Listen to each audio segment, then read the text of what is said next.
Derbyshire. 3, 2, 1, go! Call it the Great British Boot Camp. The government, like governments before it, wants us to shed the pounds. But this time it's personal. Boris Johnson blames his brush with death on his weight. He's lost a stone since and is now an unlikely evangelist for government intervention in people's lives and diets.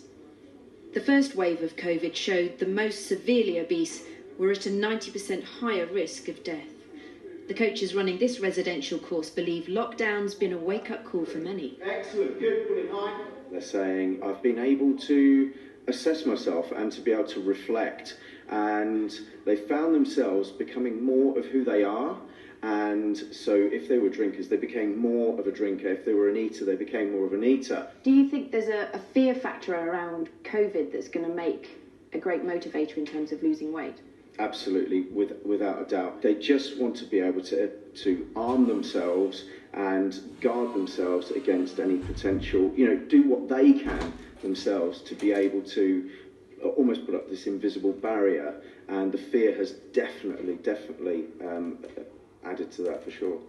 Claire and Natalie say the threat of coronavirus does focus the mind.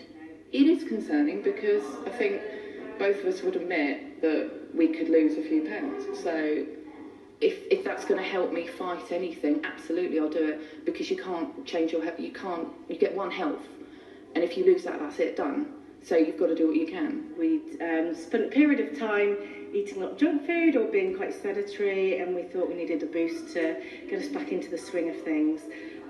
Put on a few pounds since being in lockdown, so this is the ideal thing to give us a little jump start. The government would like everyone who's overweight to lose £5 and says it's taking bold action to help us. TV adverts for junk food will be banned before 9 p.m. Sweets, chocolate and crisps will be removed from the checkout. Calories will be listed on menus in large restaurants, and people will be helped by healthy weight coaches. But some argue it's easier to make healthy choices when you don't have to worry about the cost of food. Up to 10% of families are currently living with food insecurity in the UK, and that to follow current government guidance on healthy food would take around 75% of household income, the most deprived, people living in the most deprived areas. But the government insists buy one get one free deals on unhealthy foods must end. What the offers result in happening is people buying food that they didn't intend to buy, often food that they didn't need, spending more, and there's more wastage as a result. So, as I said, what we want to do is help people make the healthier choices. 3, 2, 1, let's go. 5. These are not new ideas, but ministers believe the timing is right, that the shock of coronavirus could be all the motivation we need to keep the weight off.